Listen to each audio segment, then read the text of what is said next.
અને હું તો આ બેનું છે ને, બેનું ને હું ખાસ કહું, સારા સંતાન માટે બાપુ સારી માં જોવે બાપુ. બાપ ગમે એવો હોય ને એની બહુ કિંમત નથી. ધરાવીને ધાનનો નીપજે, કુડવીને માડું નો હોય, જેહળ જખરા નીપજે બાપુ, જનેતા હોથલ. હારી માં વગર બાપુ હારા દીકરા કોઈ દી નહોતા. સંસ્કાર તો માં આપી શકે.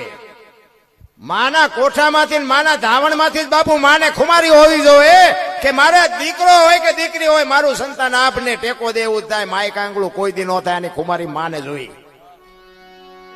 માં ઠેકાણા નો હોય શું પરજા થાય? તમે જોવો તો અત્યારે ઠીક છે, બેનું કોઈ ખોટું ન લગાડતા, એક ફેશન એટલે બાપા માપતો હોય ને આમ હોય, વાળ કપાવા જાય, બેનું વાળ કપાવા જાય, અને આમ જોવો તો ખીલકોડીના પૂંછડા જેવડા હોય, આમથી આમ ને આમથી આમ. અરે તારો વેતો, આમાં શું શિવાજી મહારાણા થવાના હતા ભલામણ? હે જનેતાયું છો બાપુ, જ્યાં ધર્મ ધ્રુજો ને, જ્યાં પુરુષ નથી પૂગી ગયો, ત્યાં દેશની આબરૂ બાપુ દીકરીઓ રાખે. તમે કહો તો હવાર સુધી દીકરીઓના દાખલા આપું. જ્યાં ધર્મ ધ્રુજો, પુરુષ નથી પૂગ્યો. સગાળસા જેથી હારી ગયા ને બાપુ, તેથી સંગાવતી લગામ હાથમાં લીધી હતી. જલારામ જેથી હારી ગયા, તેથી મા બાપુ ભગવતી વીરબાઈએ લગામ હાથમાં લીધી.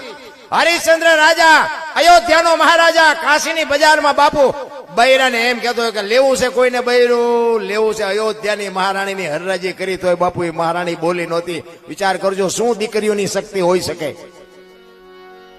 હું તો એટલે કહું છું કે તમે ધારો તો આજે બાળીને ભસ્મ કરી દી એવી તાકાત છે તમારા, પણ હવે તમે આ દીવ ઉઠાડ્યો કોને કેવું? ફેશન 5,000 ની 10,000 હાડી હોય તો પણ પડી હોય ખંભે, માથે ન ઉઠે. અને હારા આદમીના શેડા નો હમાં એવડો રૂમાલ માથે નાખે. અરે તડકો બહુ પડે તડકો. માં હાડી હોય ને મારા બાપ હાથ પેઢીનું નામ ઉજળું ન થાય. આ તો ભલે તમે બધા જાણો છો, હું તો વરાળું કાઢું છું, બાકી તમને નથી ખબર. ખબર બધા છે. અરે મારા બાપ, હું તો અમારા માજી હતા ને, અમારા મોટા ભાઈના ભાભી સાહેબ ને બધા હતા, અમારા મોટા ભાઈના ઘરના ની બધા, એમના ઉદરમાં સંતાન હોય ને બાપુ, કોઠા હુજની હું તમને વાત કરું ગઈઢાની, એ અમારા ભાભી સાહેબ ને એમને અમારા માજી એવું કહેતા કે જો જે તે ખાવાનું નહીં, જેવું તેવું બોલવાનું નહીં, જેની તેની ભેગું બેહવાનું નહીં, હિહીન હા કરવાના નહીં, બાપુ સંતાન ઉપર પ્રભાવ પડે. બાપુ આપણી જોગમાં એ અંગોઠા સાપ આટલું જ્ઞાની ને હતું. હું તો આજે કહું, દીકરીઓને ઉદરમાં સંતાનનો વિકાસ થતો હોય ત્યારે બાપુ રામાયણ કે ગીતા કે ભાગવતના 5-5 પાના વાંચજો. જો બાપુ આજે આભને ટેકો દેવા દીકરા કે દીકરી ન થાય ને તો આપણે ભજન ગાવાનું બંધ કરી દઈએ. ભલા મને શું તમે આ સંતોની વાતો કરો છો? આ માંડવા એમના આ કથાઓની શું જરૂર શું છે? શું આ કથાઓ બેહાડી આમાં શું તમારે કોઈ ગોપીચંદ ભરતરી કોડે કોઈ ભેગ પહેરી લેવાના છે? શું કામ આ કથાઓ શું કામ છે?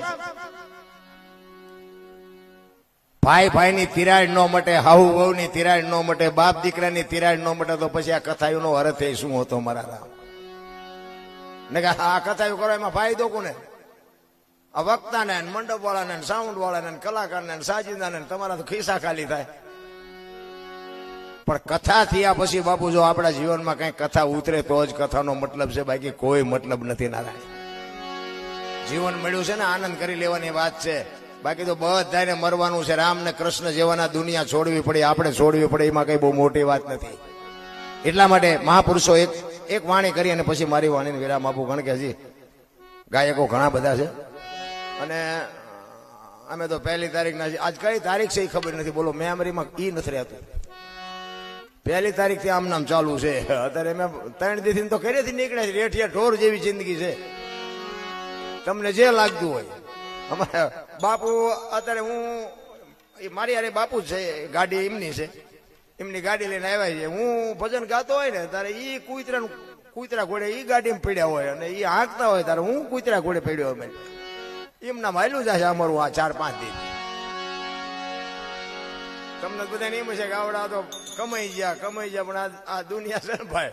અને હું તો પ્રોગ્રામમાં જાઉં અહીંયા કહું છું કે આ જ્યાં સુધી ગઈ કે બોલીએ કે ત્યાં સુધી પછી તમે નથી બોલાવાના, એ ખબર છે.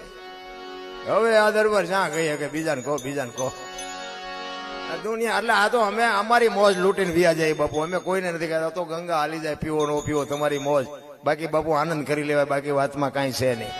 એટલા માટે એક સંત વાણીમાં એવું કહે છે, અને જ્યાં જ્યાં વાણી બની છે ને ત્યાં બાપુ વાતું પડી છે. એની માટે બાપુ મેં કીધું એમ સદગુરુ હોય ને તો જ આ તમને મને આનો ખુલાસો મળી શકે, બાકી ખુલાસો મળે નહીં.